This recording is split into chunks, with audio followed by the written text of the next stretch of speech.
जय हिंद दोस्तों। एक बार फिर से मैं आप लोगों के बीच में एक मनोविज्ञान का धमाकेदार प्रैक्टिस सेट लेकर आया हूं और हमारे वीडियो को ज़्यादा से ज़्यादा लाइक और शेयर और सब्सक्राइब करें। अगर आपको अच्छा लगता है तो, नहीं अच्छा लगता है तो इसके लिए मैं कुछ कह नहीं सकता। चलिए ठीक है, मैं देखता हूँ। पहले इसका पहला क्वेश्चन है शिक्षा मनोविज्ञान की प्रमुख कमी क्या है। प्रमुख कमी है, पहला है सीमित आधार, पर्यावरण का कम ज्ञान, अटल नियम, वैज्ञानिकता का अभाव। इसका ऑप्शन नंबर दोस्तों क्या हो जाएगा? ए हो जाएगा, सीमित आधार। दूसरा क्वेश्चन है दोस्तों, शैशव अवस्था की प्रमुख मनोवैज्ञानिक विशेषता क्या है। शैशव अवस्था की प्रमुख मनोवैज्ञानिक विशेषता क्या है?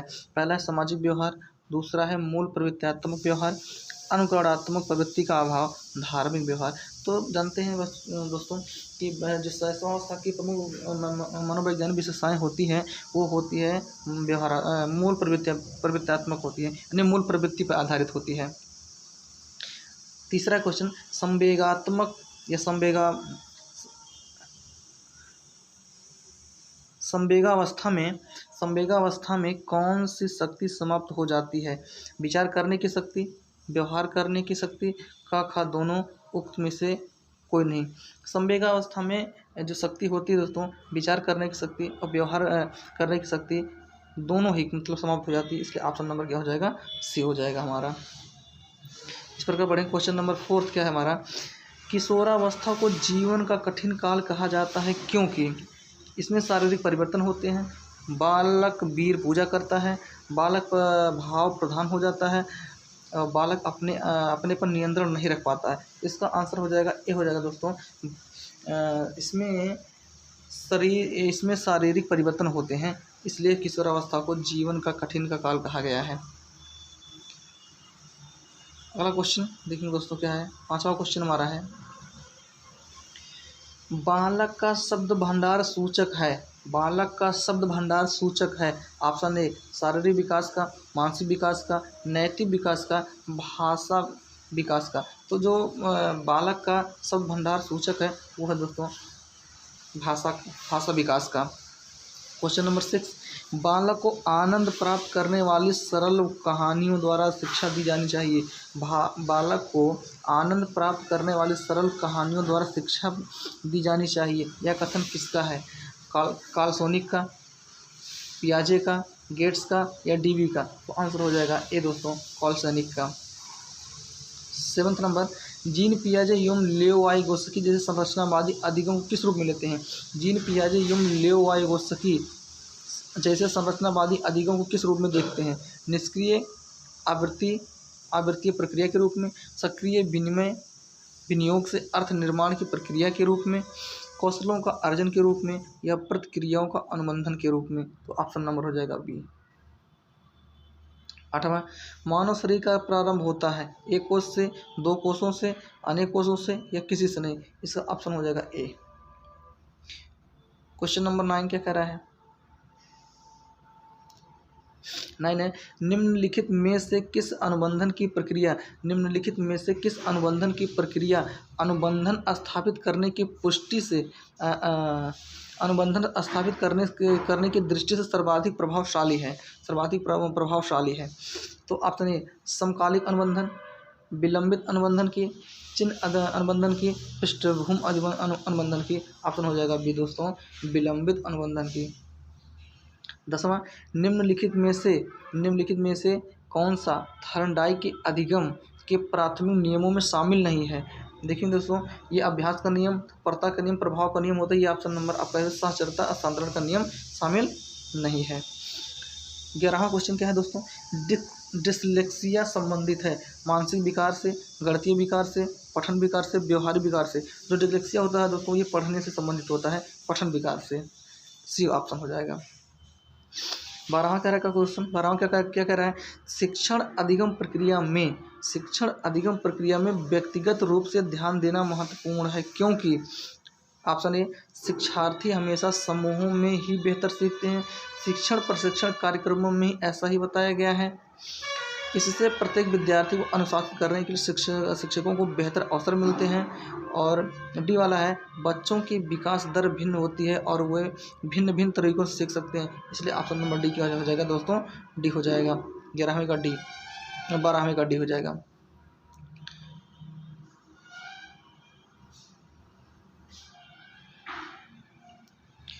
नेक्स्ट क्वेश्चन 13वां क्या दोस्तों, शिक्षा के क्षेत्र में संप्रेषण की आवश्यकता होती है। शिक्षा के क्षेत्र में संप्रेषण की आवश्यकता होती है अनिवार्य शिक्षा के लिए, शिक्षा व्यवस्था पर नियंत्रण के लिए, शिक्षा अधिकारियों के निर्देशन के लिए, उपयुक्त सभी के लिए। तो हो जाएगा ऑप्शन नंबर डी दोस्तों। 14वां क्वेश्चन दोस्तों हमारा है, 14वां है, बच्चों के संज्ञानात्मक विकास को सबसे अच्छे तरीके से कहाँ परिभाषित किया जा सकता है। बच्चों के संज्ञानात्मक विकास के लिए बच्चों के संज्ञानात्मक विकास को सबसे अच्छे तरीके से कहाँ परिभाषित किया जा सकता है। तो खेल के मैदान में, विद्यालय एवं कक्षा में, ऑडिटोरियम में, गृह में। तो हो जाएगा ऑप्शन नंबर बी दोस्तों, विद्यालय एवं कक्षा में। 15वां क्वेश्चन है दोस्तों, पर्यटन सर्वाधिक सहायक है गणितीय शिक्षण में, संगीत शिक्षण में, सी वाला भूगोल शिक्षण में, भाषा शिक्षण में। तो दोस्तों इसका ऑप्शन हो जाएगा सी, भूगोल शिक्षण में। 60 नंबर, पूर्ण से अंश की ओर का शिक्षण सूत्र आधारित है गेस्टाल्ट मनोविज्ञान पर, बाल मनोविज्ञान पर, प्राणी विज्ञान पर, जीव विज्ञान पर। तो गेस्टाल्ट विज्ञान पर आधारित है, गेस्टाल्ट मनोविज्ञान पर। 17वां क्वेश्चन, उपचारात्मक शिक्षण की प्रक्रिया का प्रमुख पद है वर्गीकरण, कठिनाई की जानकारी, पिछड़ेपन का कारण, उपरोक्त सभी। तो उपचारात्मक शिक्षण की प्रक्रिया प्रमुख कारण है दोस्तों कठिनाई की जानकारी। ऑप्शन नंबर बी होगा यहाँ पर, कठिनाई की जानकारी, जिसमें उपचारात्मक मतलब ये होता है कि मतलब बच्चे को मतलब कहाँ पर दिक्कत हो रही है उसकी जानकारी करने के बाद में तो उसका निदान किया जाना चाहिए। तो ऑप्शन नंबर हमारा हो जाएगा बी। 18वां क्वेश्चन, व्याख्यान कौशल की विशेषता है, यह उच्च कक्षाओं के लिए उपयोगी है, इसमें शिक्षक को सदैव सक्रिय रहना पड़ता है, अधिक से अधिक संख्या में छात्र सुनकर इसे नोट कर सकते हैं, उपरोक्त सभी। तो जो व्याख्यान शिक्षण होता है या व्याख्यान कौशल होता है दोस्तों, ये बड़े कक्षाओं के लिए क्या होता है, उपयोगी होता है, इसलिए ऑप्शन हमारा क्या हो जाएगा, डी हो जाएगा। 19 नंबर, निम्नलिखित में से कौन सा भूलने का कारण नहीं है। मानसिक द्वंद्व, पुनरावृत्ति का अभाव, सीखने की मात्रा, शिक्षक की योग्यता। यह ऑप्शन नंबर हो जाएगा डी दोस्तों। एक प्रभावी शिक्षक होने के लिए निम्नलिखित में से क्या करना महत्वपूर्ण है। ऑप्शन ए, समूह गतिविधि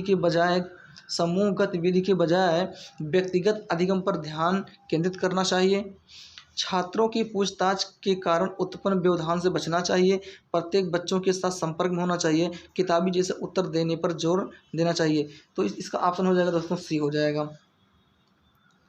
21वां, एलेक्सिया है पढ़ने की अक्षमता, लिखने की अक्षमता, सीखने की अक्षमता, सुनने की अक्षमता। तो एलेक्सिया संबंधित होता है दोस्तों पढ़ने की अक्षमता से। 22 नंबर दोस्तों हमारा है, निम्नलिखित में से कौन सा विशिष्ट अधिगम विकलांगता का उदाहरण है। मानसिक मंदता, dyslexia, attention deficit hyper disorder या ऑटिज्म। इसका ऑप्शन हो जाएगा दोस्तों बी, डिसलेक्सिया से। क्वेश्चन नंबर 23, प्रशिक्षण रोजगार सेवा संगठन समिति की नियुक्ति किस सन में हुई थी। तो इसका हो जाएगा दोस्तों 1945 में, ऑप्शन नंबर सी। बुद्धि को प्रभावित करने वाले कारक, क्वेश्चन नंबर 24, बुद्धि को प्रभावित करने वाला कारक, वंशानुक्रम, लिंग, वातावरण,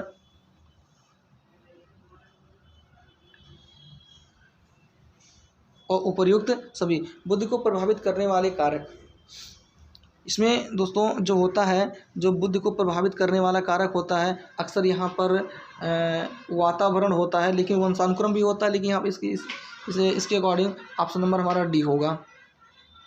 25, मनोविज्ञान की प्रथम प्रयोगशाला 1879 में किसने स्थापित की। तो विलियम वुंड ने दोस्तों, सब जानते हैं, कॉमन क्वेश्चन आपका है ये।